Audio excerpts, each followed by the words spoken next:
Good morning. Welcome to my thought for the day.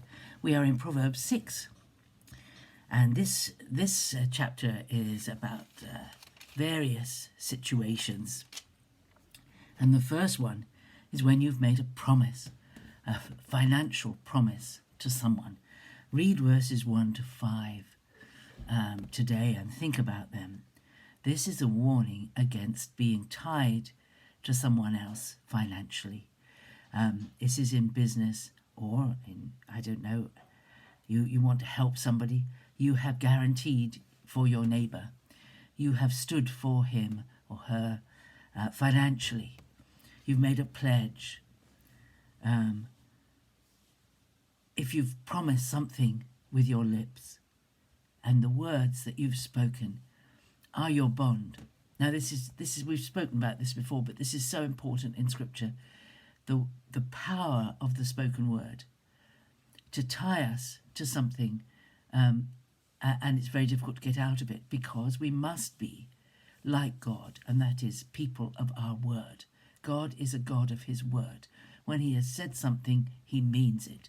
He does not shortchange us. He does not go back on his word. His word is his bond. He doesn't have to. He doesn't ever go back on what he said. And we can trust his word, and we have to be people whose word is trustworthy, absolutely trustworthy. If you say you're going to do a thing, you do it. You don't go back on it. And if you have promised to secure your neighbor financially, to stand for him, so if his business fails, or if the thing you have guaranteed him for, if he says, I'll come up with the money in a month's time, and you pay it for him in advance, he may not pay it back. If you've stood surety for your neighbor, you've given your pledge to a stranger, you're caught up in what you've said with your mouth. Because words are so important. Don't promise anything without being certain that God will hold you to it. Even if the person you've promised doesn't hold you to it, God will hold you to it. He expects us to be people of our word.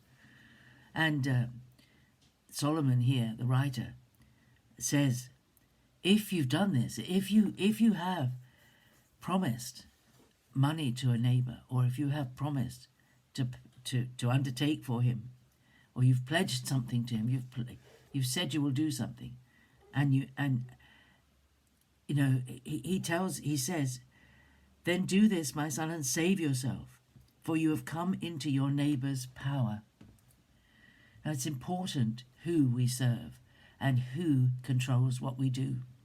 And if we've promised something to a neighbor, they have control over us. And this is not the right way to do. If your neighbor is in need, you give him the money. This is what Jesus said, give, and it will be given unto you.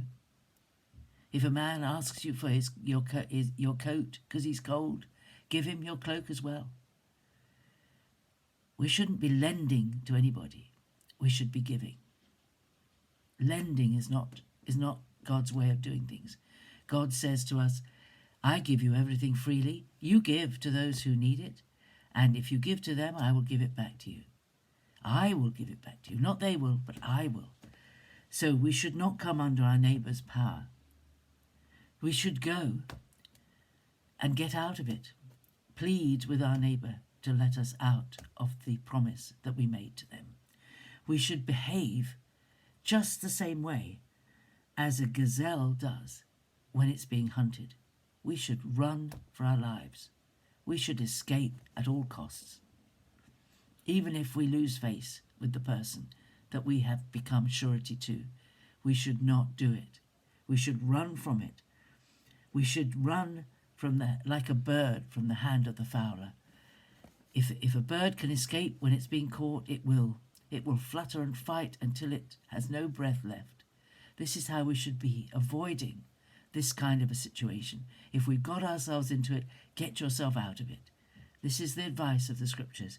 Do not be tied to someone else financially. Because if you are, you're not free to use the money the Lord has given you as He wants you to use it. You've tied yourself to someone else financially. Don't do it. Verse 4 says, give your eyes no sleep and your eyelids no slumber. In other words, don't go to bed. If you realize you've done something wrong in the financial situation, go and sort it out. Don't go to sleep. You won't sleep because it'll go round and round your head. Don't. Go and sort it out. Be as urgent about it as if you were a deer being hunted. And we've all seen those wildlife programs, haven't we? Where the deer or the antelope or the whatever it is, the zebra, they are grazing, even the buffalo are, they're grazing quietly. Nothing's disturbing them. They're being stalked by the hunter. And when the hunter breaks cover and starts to run, they run. They run.